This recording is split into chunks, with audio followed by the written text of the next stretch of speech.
when you make a mistake, you're afraid that you're not going to belong or feel significant because they're going to judge you, that you start to not share or fib. Because I think, how do children learn to fib? Adler talks about because the truth is unbearable because the consequences. So maybe lying is a safer route.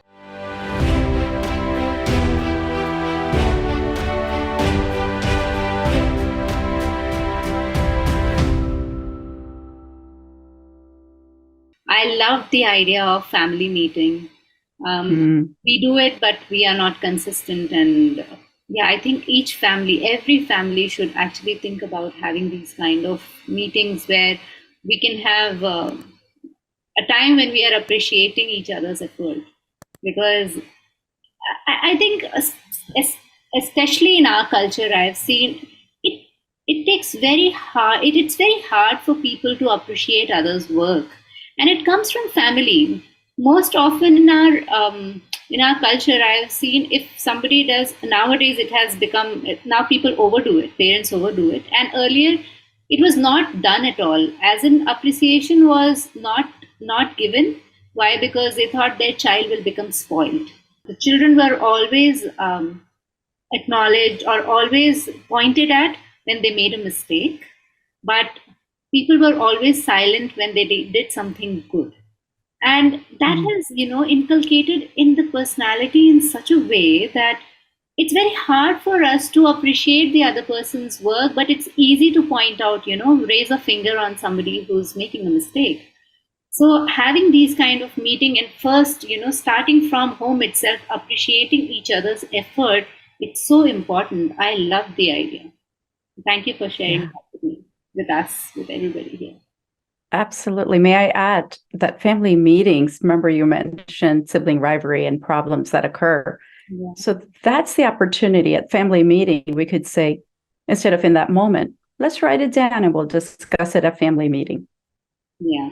And then you bring up that problem and say, we're going to pass a stick around and everyone gets to have a solution to this problem. And we've started with acknowledging one another, appreciation. You can give, get, or pass. Now we have a problem. We have the agenda item. And we can rotate on who takes notes.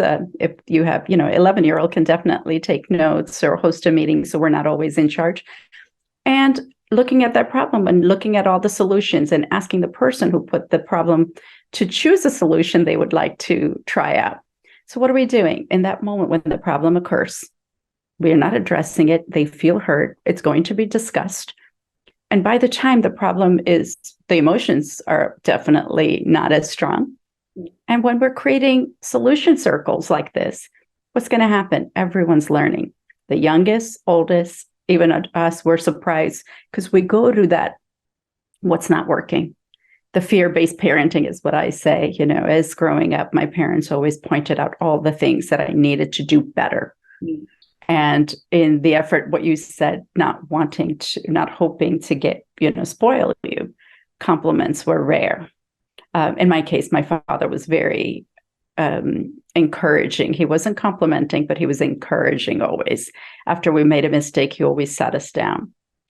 However, because of the cultural aspect, I had learned to hide my mistakes. And even into adulthood, mistakes have become really painful.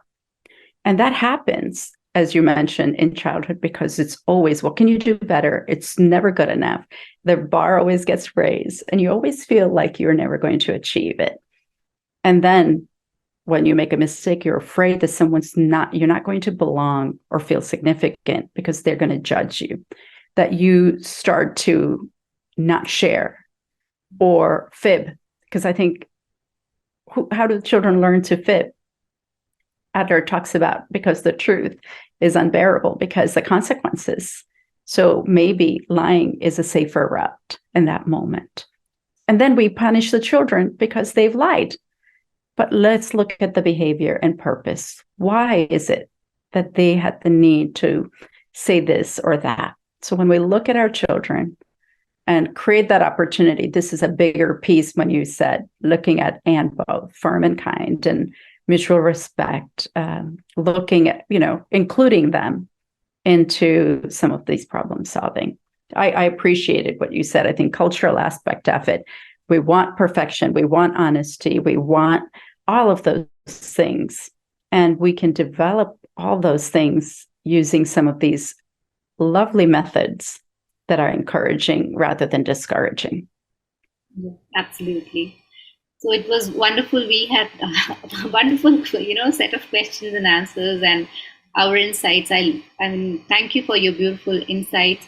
I want to ask, how can we reach out to you, Yogi, if somebody needs to, have some, suggestions or just seeking a training from you? How can one reach?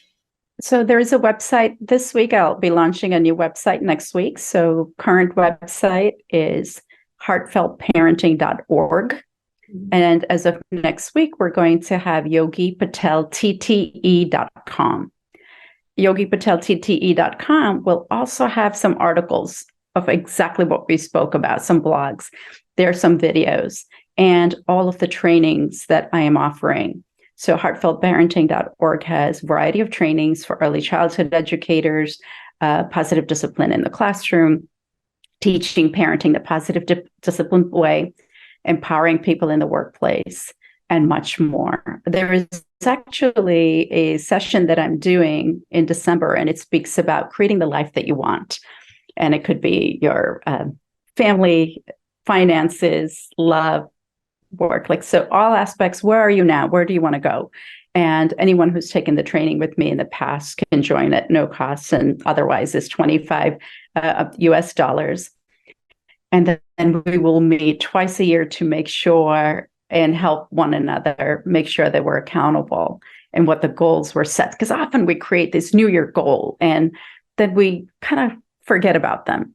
But in this way, we're going to be able to. So my job, what I love doing is planting the seed for growth like flowers. I love encouraging and empowering people. So what a better way to do it than just offering some of these tools. So I hope to speak about these topics and see other questions as well. What a beautiful idea. I love that. Yeah, maybe I think we can create a better world together. Yeah, absolutely. When in December? So the December 9th is the session for Wheel of Life, creating the life that you wanted or would like to have. And next year, I'll be also hosting some coaching sessions for parents. There'll be 6 coaching sessions for parents. And first week, we're going to delve into exactly how to start creating some of these, routines or contributions in our home. And then parents will have a chance to practice for a week. And then the second week, a little bit more. And I'll be doing the same for teachers and leaders, because there are so many leaders, including school leaders, that are challenged on how do you create this balance between providing care for our children, our parent population, and to motivate our teachers at the same time.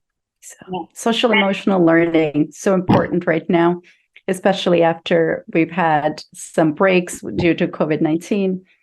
And the work that we want to all offer is to support our children in any which way we can, to develop and to encourage and to provide hands-on learning, because nothing goes to the mind without using the hand, right? The hand is the instrument of the brain, Maria Montessori says.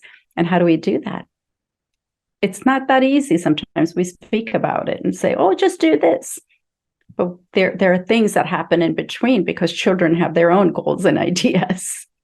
Yeah, that's so true. Yeah, and we have a good news for our Indian audience that Yogi will be flying down to India next year, and she's going to host a positive discipline course. I think both for educators as well as parents, right, Yogi? Yeah, if there is interest, we'll do parents, teachers, early childhood educators, as well as K through 12 school leaders or teachers. And if there is time or opportunities, we will do empowering people in the workplace. Yeah, amazing. So for leadership. Yeah, stay tuned, and we'll be sharing more information on that. I'll also be sharing Yogi's contact just in case you want to reach out to her directly. and yeah, we'll work together. So thank you, Yogi.